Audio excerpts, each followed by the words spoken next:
காசியில் இருக்கிற கடவுள் காசி விஸ்வநாதர், அங்கே இருக்கிற தேவி காசி விசாலாட்சி.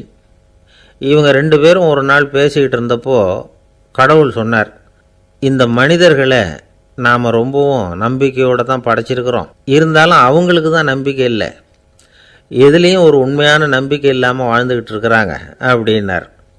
என்ன அப்படி சொல்கிறீங்க? அதை பாருங்கள், எவ்வளவு பேர் காசியை தேடிட்டு வந்து கங்கையில் குளிச்சுக்கிட்டு இருக்கிறாங்க, அவங்களெலாம் நம்பிக்கை இல்லைன்னா இவ்வளவு தூரம் தேடிட்டு வந்து இங்கே குளிப்பாங்களா அப்படின்னு நாங்கள் தேவி. சரி, அதை சோதித்து பார்க்கலாம் அப்படின்னு 2 பேரும் முடிவு பண்ணிக்கிட்டாங்க. உடனே ஒரு திட்டம் போட்டாங்க. அது எப்படின்னா, நாம் 2 பேருமே பக்தர்கள் மாதிரி உருவத்தை மாற்றிக்கிட்டு கங்கை கரைக்கு போக வேண்டியது. நான் வந்து கங்கையில் இறங்கி குளிக்கிறேன், கொஞ்ச நேரத்தில் சுழலில் மாட்டிக்கிட்டது மாதிரி நடிக்கிறேன். நீ உடனே கரையிலிருந்து சத்தம் போடும், என்னோடய வீட்டுக்காரரை யாராவது காப்பாற்றுங்களேன்னு சத்தம் போடும். அதோடு இன்னொன்று சொல்லு, யாராவது ஒரு புண்ணிய ஆத்மா அவர்கிட்ட போய் அவருடைய முடியை பிடிச்சி இழுக்கணும், அப்படி ஒரு சாபம் இருக்குது எங்களுக்கு. புண்ணிய ஆத்மா, அதாவது எந்த பாவமும் செய்யாத இல்லாத ஒருத்தர் தான் அவரை காப்பாற்ற முடியும். அப்படிப்பட்டவங்க யாராவது வெள்ளத்தில் குதித்து என்னுடைய கணவரை காப்பாற்றுங்கோ அப்படின்னு நீ சத்தம் போடு, கூச்சல் போடு, என்ன நடக்குதுன்னு பார்க்கலாம் அப்படின்னார் கடவுள். சரின்னு சொல்லி 2 பேருமா சாதாரண பக்தர்கள் மாதிரி கங்கை கரைக்கு வந்து சேர்ந்தாங்க. அவர் இறங்கி குளித்தார். திட்டம் போட்டது மாதிரியே சுழலில் மாட்டிக்கிட்டது மாதிரி கத்துனார். கரையில் இருந்த அந்த அம்மா, ஐயோ என் கணவரை காப்பாற்றுங்களேன், யாராவது காப்பாற்றுங்களேன்னு கத்துனாங்க. பல பேர் ஓடி வந்தாங்க. உடனே இவங்க, பாவம் இல்லாத புண்ணிய ஆத்மா ஒருத்தரால் தான் என்னுடைய கணவர் காப்பாற்றப்படணுங்கிறது விதி, அப்படி ஒரு சாபம் இருக்குது, அதனால் புண்ணிய ஆத்மா யாராவது அவர்கிட்ட போய் அவர் முடியை பிடிச்சி தூக்குனா அவரை காப்பாற்றி விடலாம் அப்படின்னாங்க. இவங்க இப்படி சொன்னதும் எல்லோரும் திகைச்சு போய் நின்றுட்டாங்க. ஒவ்வொருத்தருக்கும் அவங்க செஞ்ச பாவம்லாம் ஒவ்வொன்றா ஞாபகத்துக்கு வர ஆரம்பிச்சுட்டுது. சரி, இதுக்கு நாம் லாயக்கு இல்லை அப்படின்னு சொல்லி ஒதுங்கி போக ஆரம்பிச்சிட்டாங்க எல்லாம். இந்த சமயத்தில் யாரோ ஒருத்தர் வேகமாக ஓடி வந்தார், ஆற்றுல குதித்தார். அவர்கிட்ட போனார், முடியை பிடிச்சார், தூக்கினார், அவரை காப்பாற்றி கரைக்கு கொண்டுட்டு வந்துட்டார். அப்படி காப்பாற்றின அந்த ஆளை இவங்க 2 பேரும் தனியாக கூப்பிட்டுக்கிட்டு ஒரு மண்டபத்துக்கு வந்துட்டாங்க. வந்து விசாரிக்கிறாங்க. நீ யாரப்பா அப்படின்னு கேட்குறாங்க. ஏதும் தெரியாத மாதிரி.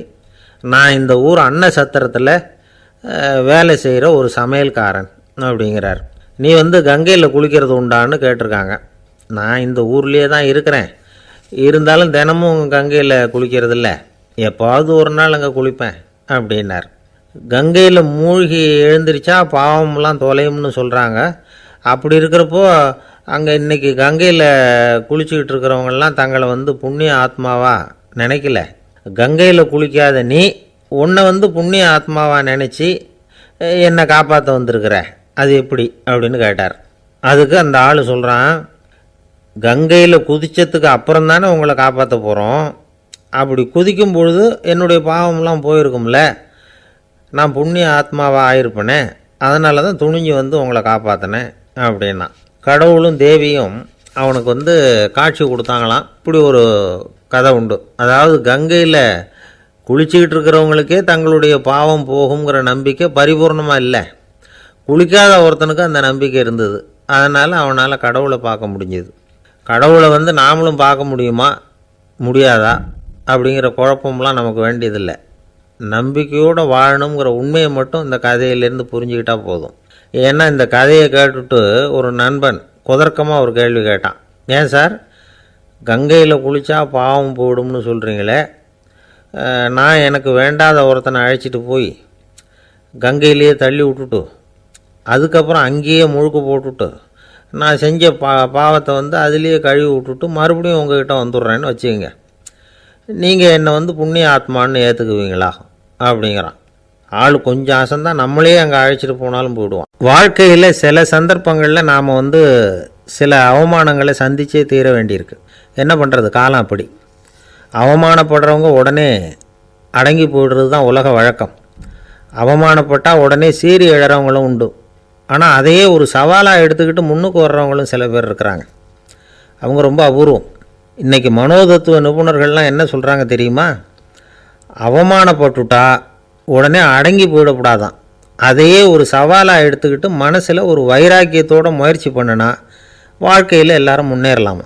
அவமானங்கிறத நாம் வைராக்கியமாக மாற்றிக்கணும். அதுதான் வெற்றிக்கு வழி.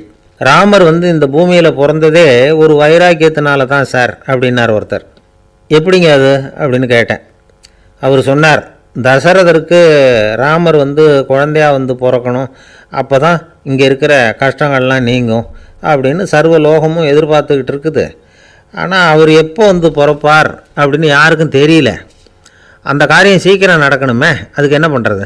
நாரதர் வந்தார் ஒரு நாள் தசரதரை தேடி. தசரதா, உனக்கு ஒரு செய்தி தெரியுமான்னு ஆரம்பித்தார். அவர் எப்பவும் இப்படித்தானே ஆரம்பிக்கிறது வழக்கம். என்ன விஷயம்னு கேட்டார் தசரதர். தசரதா, நீ அடிக்கடி உன்னோட தேரில் ஏறிக்கிட்டு தேவலோகத்துக்கு போகிற, அங்கே போகிற வர்ற எல்லாம் பண்ணிகிட்ருக்க, எல்லாம் சரி. தேவலோகத்துலேயும் உன்னை நல்லபடியாக தான் வரவேற்கிறாங்க. தேவேந்திரன் உன்னை பிரியமாக அழைச்சிட்டு போய் தன்னுடைய அரியாசனத்திலேயே தனக்கு பக்கத்திலேயே உட்கார வைக்கிறான். நீயும் சந்தோஷமாக உட்காந்து பேசிவிட்டு வந்துடுற. ஆனால் நீ இங்கே வந்ததுக்கு அப்புறம் அங்கே என்ன நடக்குது தெரியுமா உனக்கு அப்படின்னாரான் நாரதர். என்ன நடக்குது எனக்கு ஒன்றும் தெரியலையே அப்படின்னாரான் தசரதர். நாரதர்கிட்ட கிட்டத்தில் கேட்டிருக்கார், கொஞ்சம் சொல்லுங்கள் என்னது அப்படின்னு. அவர் நெருங்கி வந்தாரான் நாரதரும். மெதுவாக அவர் காதோட காதாக சொன்னாராம்.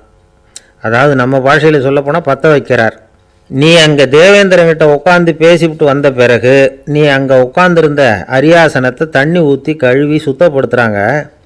நீ என்ன அந்த அளவுக்கு சுத்தம் இல்லாத ஆளா, தினம் குளிக்காமையாக இருக்கிற அப்படின்னாராம்.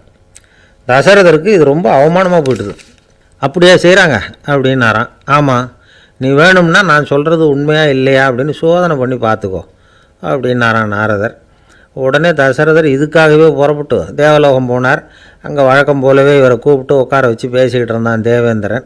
கொஞ்ச நேரம் பேசிக்கிட்டு இருந்துட்டு சரி நான் கிளம்புறேன்னு புறப்பட்டார். சரி, அவனும் வாசல் வரைக்கும் வழி அனுப்பி வச்சுட்டு உள்ளே போயிட்டான். தசரதர் வெளியில் கொஞ்சம் நேரம் மறைஞ்சி இருந்துட்டு மெதுவாக உள்ளே எட்டி பார்த்தார் என்ன நடக்குதுன்னு. நாரதர் சொன்னது உண்மைதான். தசரதர் உட்காந்துருந்த ஆசனத்தை அங்கே 2 தேவர்கள் கழுவி சுத்தப்படுத்திக்கிட்டு இருக்கிறாங்க. தசரதரால் இதை தாங்கிக்க முடியல. அவருக்கு ரொம்ப அவமானமாக போச்சு. நேராக கிடுகிடுன்னு தேவேந்திரங்கிட்டே போனார். நான் உட்காந்துருந்த இருக்கையே சுத்தம் பண்ணுறியே, நான் என்ன அந்த அளவுக்கு பாவியா அப்படின்னு கேட்டார். ரொம்ப கோபமாக கேட்டார். தசரதரே, மனுஷனுக்கு 3 கடன்கள் உண்டு. தேவ கடன், ரிஷி கடன், பித்ரு கடன். இதை தீர்க்காதவன் பாவியாகிறான். இதில் மகனை பெறுவதால் தான் பித்ரு கடன் தீரும். உனக்கு மகன் கிடையாது, அதனால் நீ பாவி ஆகிற. பாவி உட்காந்துருந்த இடம்ங்கிறதுனால அதை சுத்தம் செய்ய வேண்டியது எங்கள் கடமை அப்படின்னு நானும் தேவேந்திரன். இந்த இடத்துல தசரதருக்கு ஏற்பட்ட அவமானம் ஒரு வைராக்கியமாக மாறிச்சு. தேவேந்திரனே கேட்டுக்கோ, ஒரு மகனை பெற்ற பிறகு தான் இந்த சபையில் மறுபடியும் அடி எடுத்து வைப்பேன் அப்படின்னு சொல்லிவிட்டு போயிட்டாரான். போய் புத்திர காமேஷ்டி யாகம் பண்ணார். புத்திரர்கள் பிறந்தார்கள்.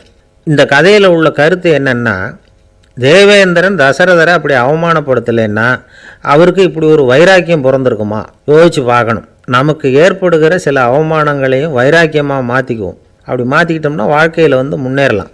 நம்ம ஆளுங்க சில பேர் அவமானத்தை வைராக்கியமாக மாற்றிக்கிறது எப்படி தெரியுமா?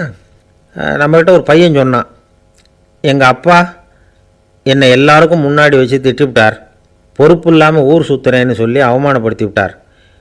இனிமேல் நீ என் முகத்திலேயே முழிக்காதரா போடான்னு வேற சொல்லிவிட்டார். எனக்கு ரோஷம் வந்துட்டுது. அந்த அவமானத்தை வைராக்கியமாக மாற்றிக்கிட்டேன். அன்னையிலேருந்து அவர் முகத்திலேயே முழிக்கிறது இல்லை அப்படின்னா. அப்படியான்னு கேட்டோம். ஆமாங்க, அவர் வீட்டில் இல்லாத நேரமாக பார்த்து உள்ளே சமையல் கட்டுக்கு போய் சாப்பிட்டுட்டு நைஸாக வெளியில் வந்துடுவேன் அப்படிங்கிறான் அவன். ஜவஹர்லால் நேரு பிரதமராக இருந்த சமயம் அவர் ஒரு தடவை சென்னைக்கு வந்திருக்கிறார். இங்கே சில முக்கிய நிகழ்ச்சிகளில் கலந்துக்கிறதுக்காக வந்திருந்தார். ஆளுநர் மாளிகையில் ஒரு நாள் ராத்திரி தங்கி மறுநாள் புதுடெல்லி புறப்படுறதாக ஏற்பாடு. நிகழ்ச்சியிலெல்லாம் முடிச்சுக்கிட்டு ஆளுநர் மாளிகையில் தங்கியிருக்கிறார். அன்றைக்கு இரவு படிக்கிறதுக்கு ஒரு முக்கியமான புத்தகம் அவருக்கு தேவைப்பட்டது.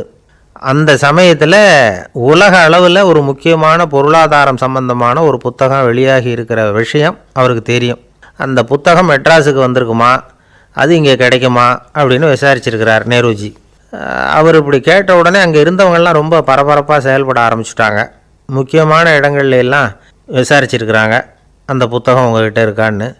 சென்னையில் உள்ள கன்னிமாரா நூல் நிலையத்துக்கு எப்படியும் அந்த புத்தகம் வந்திருக்கணும் அப்படின்னு ஒரு நம்பிக்கை. அங்கே விசாரித்தாங்க. அந்த புத்தகம் 2 நாளைக்கு முன்னாடி தான் அங்கே வந்திருக்குது அப்படிங்கிற விஷயம் தெரிஞ்சுது. உடனே எல்லோரும் அங்கே ஓடினாங்க. அவங்களுக்கு இன்னொரு சந்தேகம், புத்தகம் வந்திருக்கு சரி, அது இந்த சமயத்தில் வேறு யாரும் படிக்கிறதுக்கு எடுத்துகிட்டு போயிருக்கக்கூடாதே அப்படிங்கிற சந்தேகம் இருந்தாலும் மனசுக்குள்ளே ஒரு தைரியம். இப்படி ஒரு புத்தகம் வெளிவந்திருக்கிற விஷயமே நேருஜி சொல்லி தான் நமக்கே தெரியும். அதுவும் இல்லாமல் உலக பொருளாதாரம் சம்பந்தமான ஏதோ ஒரு புத்தகம் அது. அதை போய் இந்த நேரத்தில் அவ்வளவு ஆர்வமாக யார் எடுத்துகிட்டு போயிட போகிறாங்க அப்படிங்கிற தைரியம். இந்த தைரியத்தோடு அந்த நூல் நிலையத்துக்கு ஓடினாங்க. புத்தகத்தை தேடினா அது கிடைக்கல. யாரோ எடுத்துகிட்டு போயிருக்கிறாங்க. நேருவுக்கு மட்டுமே தெரிஞ்சிருந்த அந்த புத்தகம் பற்றின விஷயம் சென்னையில் வேற ஒருத்தருக்கும் தெரிஞ்சிருக்குது. உடனே எல்லோரும் பரபரப்பாக அந்த அதுக்குன்னு இருக்கிற ரிஜிஸ்டர் இருக்குல்ல, பதிவேடு, அதை புரட்டி பார்க்குறாங்க யார் எடுத்துகிட்டு போகிறாங்கன்னு தெரிஞ்சுக்கிறதுக்காக.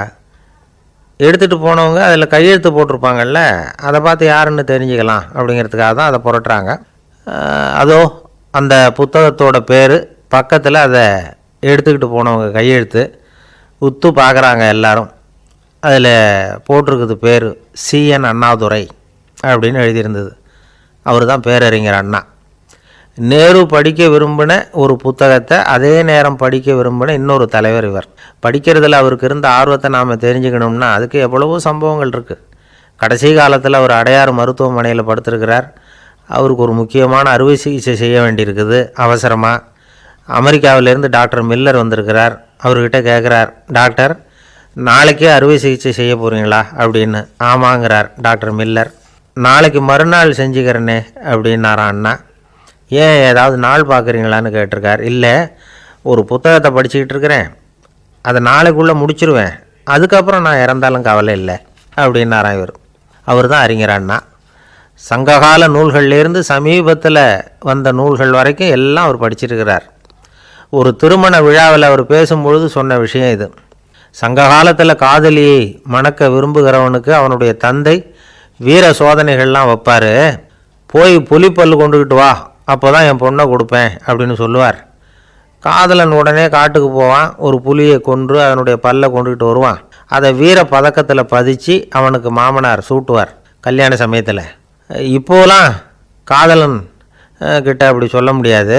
இப்போலாம் காதலன்கிட்ட காட்டுக்கு போய் புலிப்பல் கொண்டுக்கிட்டு வான்னு யாராவது சொன்னால் புலி தான் மாப்பிள்ளையாக வந்து சேரும் அப்படின்னார். ஒரு கடைக்கு போனேன், 5 ரூபா பணத்தை எடுத்து கொடுத்தேன். ஒரு தினசரி பத்திரிகையை கேட்டேன். அவர் உடனே அங்கே அடுக்கி வச்சுருந்த பத்திரிகையில் ஒன்று எடுத்து என் கையில் கொடுத்தார். வாங்கிக்கிட்டேன். மீதி பணத்தை எடுத்தார். அதையும் என் கையில் கொடுக்கணும்ல, கொடுக்கல. எதிரில் இருந்த பலகையில் வச்சு எடுத்துக்க சொன்னார். எப்பவும் அவர் அப்படி தான் பண்ணுவார். நானும் எடுத்துக்கிட்டு வந்துடுவேன். இவர் ஏன் இப்படி பண்ணுறாருங்கிறது எனக்கு ரொம்ப நாளாக ஒரு சந்தேகம். ஒரு நாள் அவர்கிட்டயே இதை கேட்டுவிட்டேன். ஏங்க, நீங்கள் உங்கள் கடைக்கு வந்து பொருள்கள் வாங்குறவங்களுக்கு நீங்கள் பாக்கி சில்லறையை கொடுக்குறப்போ பலகையில் வச்சு விட்றீங்க, கையில் கொடுக்க மாட்டேங்கிறீங்களே, ஏன் அப்படின்னு கேட்டேன். காசை கையில் கொடுத்தா நம்மக்கிட்ட இருக்கிற லட்சுமி போயிடுவா சார் அப்படின்னார். அதாவது பணம் செலவாயிடும் அப்படின்னு அர்த்தமா. இன்னொரு நண்பர், அவர் ஒரு நாள் வழக்கத்துக்கு மாறாக ரொம்ப சோகமாக உட்காந்துருக்கிறார். ஏங்க என்னாச்சு, ஏன் இப்படி கப்பலே கவிழ்ந்தது மாதிரி உட்காந்துருக்குறீங்க அப்படின்னு கேட்டேன். கப்பலே கவிழ்ந்திருந்தா கூட நான் இப்படி கவலைப்பட மாட்டேன் சார், வேறு ஒன்று நடந்து போச்சுன்னார். என்னன்னு கேட்டேன். என் உச்சந்தலையில் பல்லி ஒன்று விழுந்துட்டுதுன்னார். அதுக்காகவா இப்படி அப்படின்னு ஆச்சரியப்பட்டேன். ஆமாங்க, பல்லி உச்சந்தலையில் விழுந்தால் பலன் என்னன்னு பஞ்சாங்கத்தில் பார்த்தேன், மரணம்னு போட்டிருக்கு அப்படின்னு சொல்லிவிட்டு அவர் தொடர்ந்து கவலைப்பட ஆரம்பிச்சிட்டார். இப்படியும் ஒருத்தர், என் கூட வேலை பார்க்குற ஒருத்தர் எப்படி தெரியுமா, தினமும் வலது காலை வச்சு தான் ஆஃபீஸுக்கு உள்ளே நுழைவார். என்னைக்காவது தவறுதலாக இடது காலை வச்சு உள்ளே வந்துட்டார்னா அன்னைக்கு பூரா மனசு சங்கடப்படுவார். எந்த வேலையும் சரியாக ஓடாது. கேரம் போர்டு ஆடுற ஒருத்தர் எப்போ ஆட உட்காந்தாலும் ஸ்ட்ரைக்கரை கை தவறி கீழே விழுற மாதிரி பண்ணி அதுக்கப்புறம் அதை எடுத்துக்கிட்டு ஆட உட்காருவார். ஏன்னா எப்போவும் ஒரு தடவை நிஜமாகவே அது கை தவறி கீழே விழுந்திருக்குது. அன்னைக்கு பிரமாதமாக ஜெயிச்சுட்டார். உடனே ஒரு முடிவுக்கு வந்துட்டார், கை தவறுனா லாபம் அப்படின்னு. அதுக்கப்புறம் அதையே பழக்கமாக்கிக்கிட்டார். பூனை குறுக்க போனால் சகனம் சரியில்லைன்னு நினைக்கிறவங்க உண்டு. ஆனால் ஒருத்தர் எப்படி தெரியுமா, அவர் வெளியில் கிளம்புற சமயம் பக்கத்து வீட்டு ரேடியோவில் மியாவ் மியாவ் பூனை குட்டின்னு பாட்டு சத்தம் கேட்டால் கூட போதும், சகனம் சரியில்லைன்னு பிரயாணத்தை கேன்சல் பண்ணிவிடுவார். இப்போ இவ்வளவும் எதுக்கு சொல்கிறோம்னா, அளவுக்கு மீறின சகுன நம்பிக்கைகள் இருக்குது பாருங்கள், இதோட பயமும் சேர்ந்துக்கிட்டதுன்னு வச்சுக்கோங்க, இது ஒருத்தருடைய மனநிலையை பாதிச்சிடும். இது உளவியல் நிபுணர்கள் சொல்கிற கருத்து. வாழ்க்கையே தடுமாற வச்சிரும். பாதுகாப்பு இல்லாத உணர்வு, ஒரு விதமான டிப்ரெஷன் மனநிலை, இதெல்லாம் தான் இதுக்கு காரணமாக அமையலாம். ஒரு காலத்தில் பிரஷ்யா அப்படின்னு ஒரு தேசம் இருந்தது.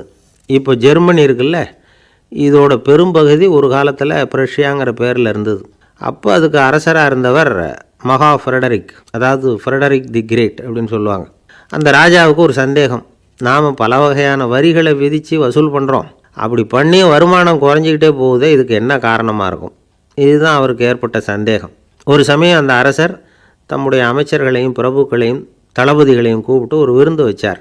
விருந்து முடிஞ்சதும் அவங்கள பார்த்து இந்த சந்தேகத்தை கேட்டார். வரிகள் அதிகமாக விதித்து வருமானம் குறையறதுக்கு என்ன காரணம் அப்படின்னு கேட்டார். பல பேருக்கு இதுக்கு சரியாக பதில் சொல்ல தெரியல.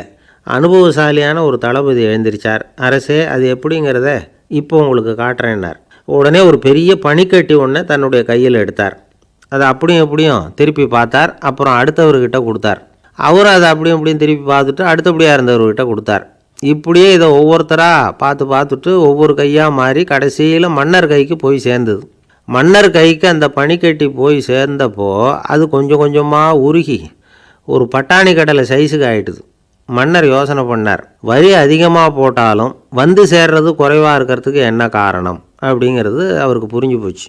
காலம்தான் மாறிக்கிட்டு இருக்கே தவிர இந்த கையூட்டு வாங்குகிற பழக்கம் மாறினதாக தெரியல. இன்னொரு ராஜா இருந்தார். அவர் தன்னுடைய ராஜாங்கத்தில் லஞ்ச ஊழலே சுத்தமாக இருக்கக்கூடாது அப்படின்னு நினச்சார்.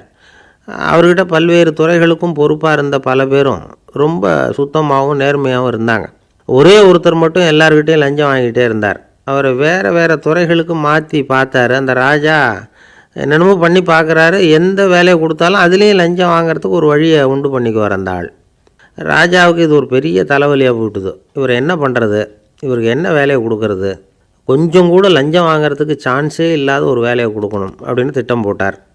ஒரு நாள் அவருக்கு அந்த உத்தரவும் போட்டுட்டார்.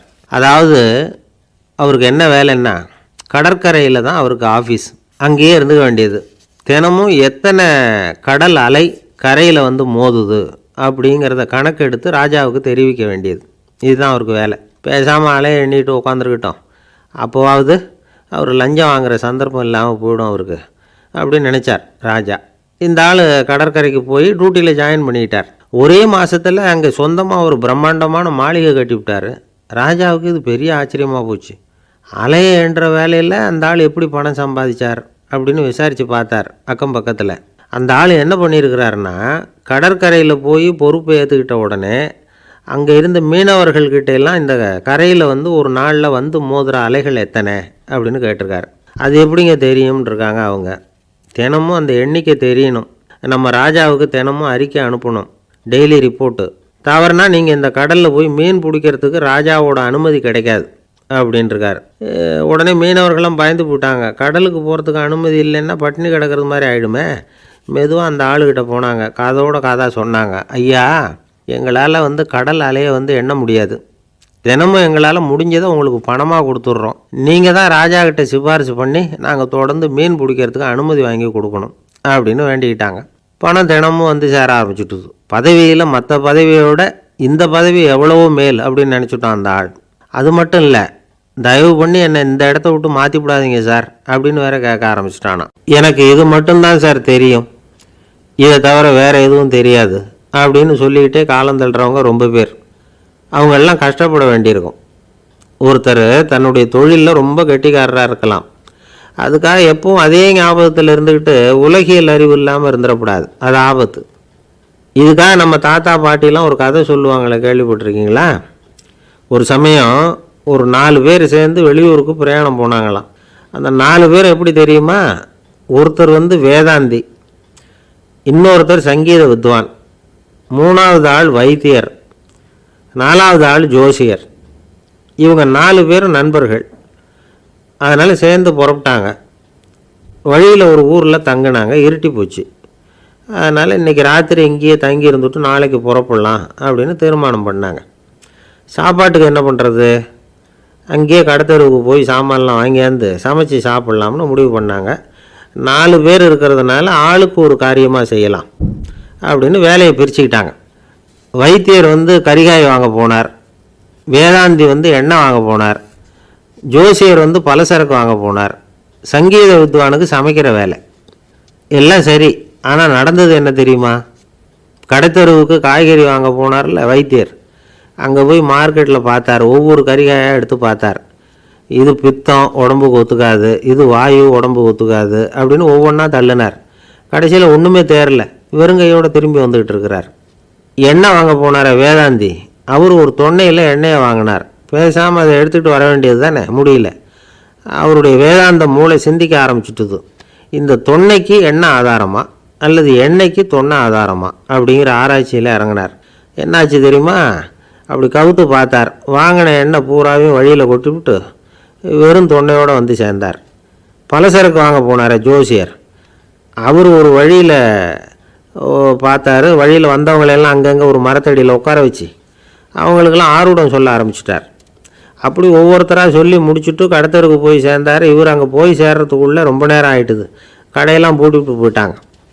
என்ன செய்கிறது? அவரும் வெறுங்கையோடு திரும்பி சேர்ந்தார். சரி, இவங்க கதை தான் இப்படி ஆச்சு. அங்கே சமைக்கிறதுக்காக உட்காந்துருந்தார் சங்கீத வித்வான், அவர் கதை என்னாச்சு தெரியுமா? அங்கே அவர் அடுப்பை பற்ற வச்சு ஒலையை கொதிக்க வச்சார். அதாவது ஒரு பானையில் தண்ணியை ஊற்றி அடுப்பில் வச்சார். அது கொதிக்க ஆரம்பிச்சிது.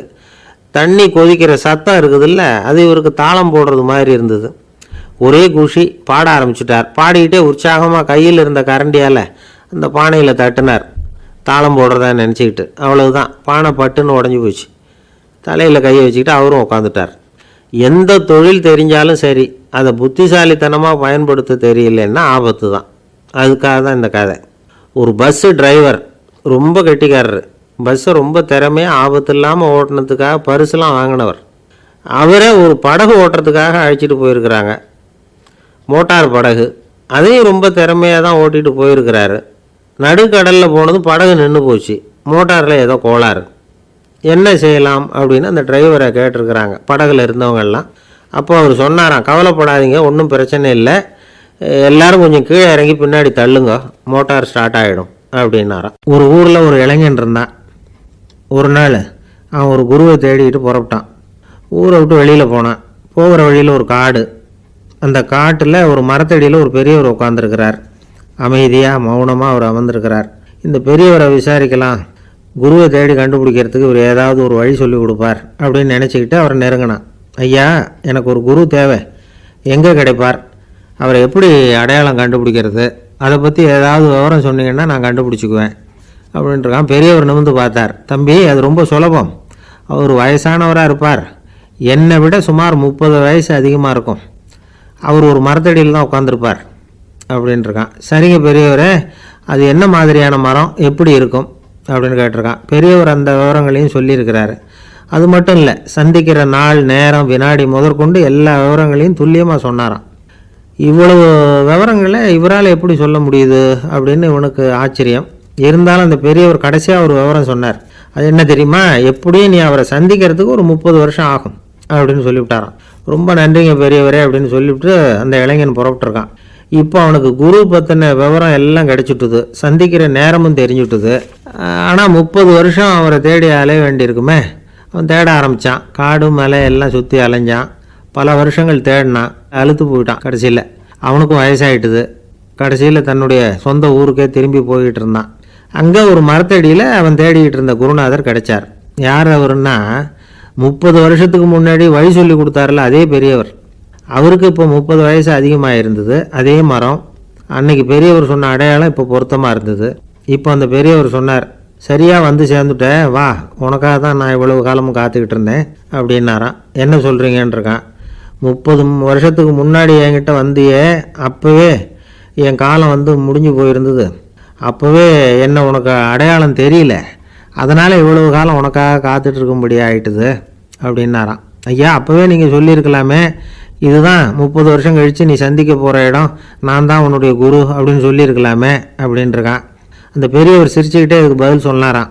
நான் எவ்வளவோ விவரமாக தான் சொன்னேன், நீ சரியாக புரிஞ்சிக்கல. காரணம், அப்போ நீ போதுமான அளவுக்கு பக்குவம் பெற்றிருக்கவில்லை. அதனால் புரியும் சக்தி இல்லாமல் போட்டுதப்போ 30 ஆண்டு காலம் நீ அலைஞ்சு தெரிஞ்சிருக்கிற. அது காரணமாக இப்போ உனக்கு அந்த பக்குவம் வந்துட்டுது. அதனால தான் அடையாளம் காண முடிஞ்சுது. நானே உன்னுடைய குரு அப்படின்னாராம். இதுலேருந்து என்ன தெரியுதுன்னா, ஆன்மீகத்தில் மாணவனாக சேர்றதுக்கு கூட ஒரு பக்குவத்தன்மை தேவைப்படுது. ஒரு பெரிய ஞானி, அவர்கிட்ட சீடனாக இருக்க ஒருத்தன் வந்தான், எதிரில் நின்னான். ஞானி அவனை வெகு நேரம் உற்று பார்த்தார். அப்புறம் சொன்னார், சீடனாக இருக்கிறது ரொம்ப சிரமம்னார். நான் தயாராக இருக்கிறேன்னா. அது இன்னமும் சிரமமாச்சே, இங்கே குருவாக இருக்கிறது மட்டுமே சுலபம் அப்படின்னாராம். அப்படின்னா நான் குருவாகவே ஆயிடுறேன் அப்படின்னானா. இது போலவே இந்த காலத்தில் கதை ஒன்று உண்டு. ஒரு பள்ளிக்கூடத்தில் வகுப்பு ஆசிரியர் மாணவனை திட்டிக்கிட்டு இருந்தார். டேய், நீ 100க்கு 10 மார்க்கு தான் வாங்கிக்கிட்டு இருக்க. இவ்வளவு மோசமாக நீ படித்தா கடைசியில் மாடு மேய்க்கிறது கூட லாய்க்கு இல்லாதவனா ஆகிடுவேன். அதுக்கப்புறம் என்ன செய்ய போகிறேன் அப்படின்னாராம். பையன் தலையை சொரிஞ்சிக்கிட்டே சொன்னானா, சார் அப்படின்னா ஒன்று செய்கிறேன் அப்படின்னானா. இவர் கேட்டிருக்கார், என்ன செய்ய போகிறேன்னு. வேற என்ன சார், உங்களை மாதிரி ஒரு ஆசிரியர் ஆகிடுறேன் அப்படின்னானா. இமயமலை அடிவாரத்தில் ஒரு மடம். அங்கே ஒரு சன்னியாசி இருந்தார். அவர்கிட்ட ஒருத்தர் வந்தார். சுவாமி, ஆசையை உதற நினைக்கிறேன், முடியல, ஒட்டிக்கிட்டே வருது அப்படின்னாராம்.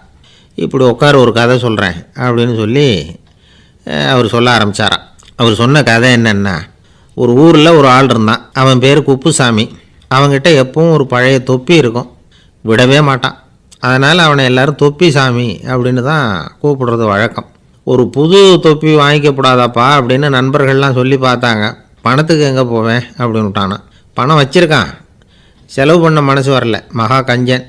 பழைய பாட்டில்கள்லாம் வாங்கி விற்றுக்கிட்டு இருந்தான். அப்படி ஒரு தடவை பழைய கண்ணாடி சாமான்களை ஏலத்தில் எடுத்தப்போ அதில் ஒரு அருமையான சென்ட்டு பாட்டில் கிடச்சிது. உடனே ஒரு ஐடியா பண்ணான். அந்த சென்ட்டை சின்ன சின்ன பாட்டில்களில் அடைச்சி ஜன்னல் ஓரமாக அடுக்கி வச்சுட்டான். அதை விற்றா நிறைய பணம் கிடைக்குமே. அதனால் இதுக்கு இடையில் ஒரு நாள் அவன் அப்படியே உட்காந்துருந்தான். அந்த நேரம் நண்பன் வந்தான். ஏண்டா, உன் பழைய தொப்பியை மாற்றப்படாதா, ஊரில் எல்லோரும் கேலி பேசுகிறாங்களே ஒன்று தொப்பி சாமின்னு அப்படின்னு சொல்லி கேட்டிருக்கான். இந்த சென்ட்டு பாட்டில் விற்றதும் பணம் வரும், அதுக்கப்புறம் பார்க்கலாம் அப்படின்னு நானா. இவன் சரி வா, நீச்சல் குளத்துக்கு போயிட்டு வருவோம் அப்படின்னு கூப்பிட்ருக்கான் நண்பன். 2 பேரும் போனாங்க. அதே நேரம் அந்த ஊர் நீதிபதியும் அங்கே குளிக்க வந்தாராம். அவர்கிட்ட இருந்தது விலை வசந்த ஒரு புது தொப்பி. அதை அங்கே இருந்த ஸ்டாண்டில் மாட்டிவிட்டு குளிக்க போனார். இதுக்கிடையில் குப்புசாமி குளிச்சுட்டு வந்தான். அவனுடைய பழைய தொப்பியை காணலை. அந்த புது தொப்பியை பார்த்தா இது நண்பனுடைய வேலை தான் அப்படிங்கிறதாக புரிஞ்சுக்கிட்டு அதை எடுத்து மாட்டிகிட்டு வந்துட்டான். நீதிபதி குளிச்சுட்டு வந்து பார்க்குறாரு, தொப்பியை காணும். போலீஸில் புகார் கொடுத்தார். அவங்க தேடினாங்க. ஒரு மூலையில் பழைய தொப்பி கிடச்சிது. அடடா, இது நம்ம குப்புசாமியோட தொப்பி இல்லையா அப்படின்னு நானா ஒருத்தன். உடனே அவன் வீட்டுக்கு தேடிட்டு போயிருக்காங்க. அங்கே போய் பார்த்தா புது தொப்பி அங்கே இருக்குது. உடனே அவனுக்கு 1000 ரூபா அபராதம் போட்டாங்களாம். அவன் பணத்தை கட்டிவிட்டு ரொம்ப எரிச்சலோடு வீட்டுக்கு வந்தான். பழைய தொப்பி கண்ணில் பட்டுது. மறுபடியும் உன்னால் தானே எனக்கு 1000 ரூபா நஷ்டம் அப்படின்னு சொல்லி அதை எடுத்துக்கிட்டு அப்படி போயிருக்கான். அந்த ஊர் குளத்தில் வீசி எரிஞ்சிட்டு வந்துட்டான். அது மீன் பிடிக்கிற ஒருத்தன் கையில் சிக்கிச்சு. அவன் வர்ற வழியில் அதை எடுத்து வேகமாக வீசி எறிஞ்சான். அது நேராக குப்புசாமி வீட்டு ஜன்னல் வழியாக உள்ளே இந்த சென்ட்டு பாட்டில்கள் மேலே விழுந்து எல்லாம் உடஞ்சி நொறுங்கி போச்சு. குப்புசாமி பார்த்தான். தோட்டத்தில் ஆழமாக ஒரு குழியை வெட்டினான். அந்த தொப்பியை போட்டான், மூடிவிட்டான். இதை அடுத்த வீட்டுக்காரன் பார்த்தான். ஏதோ புதையல் தான் வச்சுருக்கான் போல இருக்குன்னு நினச்சான். போலீஸில் போய் புகார் கொடுத்துட்டான். மறுபடியும் போலீஸ் குழியை தோண்டினாங்க. பழைய தொப்பி மறுபடியும் வெளியில் வந்தது. எல்லோரும் சிரிக்கிறாங்க. அன்னைக்கு ராத்திரியே அந்த தொப்பியை எடுத்துக்கிட்டு நேராக புறப்பட்டான். ஒரு கல்லில் அதை சேர்த்து கட்டி குடிநீர் தொட்டி இருக்கும்ல, அதில் போட்டுட்டு வந்துட்டான். இனிமேல் என்ன பண்ணும் பார்ப்போன்னு. ஒரு நாள் திடீர்னு குழாயெல்லாம் அடைப்பட்டு போச்சு. மாநகராட்சி அலுவலர்கள் என்னன்னு பார்த்தா அந்த பழைய தொப்பி குழாயை அடைச்சிக்கிட்டு இருக்குது. இது குப்புசாமியோட தொப்பிங்கிறது தான் எல்லாருக்கும் தெரியுமே. உடனே குடிநீரை பாழாக்கணத்துக்காக குப்புசாமிக்கு கோர்ட்டு 2500 ரூபா அபராதம் போட்டுவிட்டுது. அதையும் கட்டிவிட்டு வெளில வந்தான். கடைசியாக முடிவு பண்ணான். ஒரு நெருப்பு குச்சியை கிழிச்சான். தொப்பியை கொளுத்தினான். எரிஞ்சுது. எடுத்து வெளில எரிஞ்சான். கொஞ்ச நேரத்தில் தீ அணைப்பு படம் வந்துட்டுது. ஆமாம், இவன் எடுத்து எரிஞ்சது வெளியில் விழுந்து வீட்டு கூரையே பற்றிக்கிட்டு எரிய ஆரம்பிச்சுட்டுது. அவனோட பணத்தாசையும் அதோடு சேர்ந்து எரிஞ்சு போச்சான். இப்படி ஒரு கதை. இந்த கதையை சொல்லி முடித்தார் அந்த இமயமலை அடிவாரத்தில் இருந்த சன்னியாசி. இப்போ அந்த குப்புசாமி எங்கே இருக்கிறான்னு கேட்டார் எதிரில் இருந்தவர். இதோ உன் எதிரிலே இருக்கிறான், நான் தான் அந்த குப்புசாமி அப்படின்னாரான் அந்த சன்னியாசி. அந்த குப்புசாமிகிட்ட இருந்தது மாதிரி ஒரு பழைய தொப்பி நம்ம ஒவ்வொருத்தர்கிட்டையும் உண்டு. அதை எப்படி தொலைக்கிறதுன்னு தெரியாமல் தடுமாறிக்கிட்டு இருக்கிறோம். அது என்ன தொப்பிங்கிறீங்களா? அதுதான் நம்மை சூழ்ந்திருக்கிற மாயை அப்படிங்கிறார் சுவாமி சின்மயானந்தர். மெய்ஞானம் கிடைக்கிறப்போ மாயை எரிஞ்சு போகும் அப்படிங்கிறது அவருடைய கருத்து. நம்மால் ஒருத்தர் வேகமாக ஓடி வந்தார். காலில் மாட்டியிருந்த பழைய செருப்பு ரெண்டையும் ஆவேசமாக தூக்கி ஒரு கிணத்துல போட்டுட்டு வெறுங்காலோடு நடந்து வந்துக்கிட்டு இருக்கிறார். ஏன் அப்படி பண்ணீங்க அப்படின்னு கேட்டோம். அந்த செருப்புக்கு சொந்தக்காரன் பின்னாடி வந்துக்கிட்டு இருக்கிறான், அதனால் அப்படி பண்ணேன் அப்படிங்கிறார் இவர்.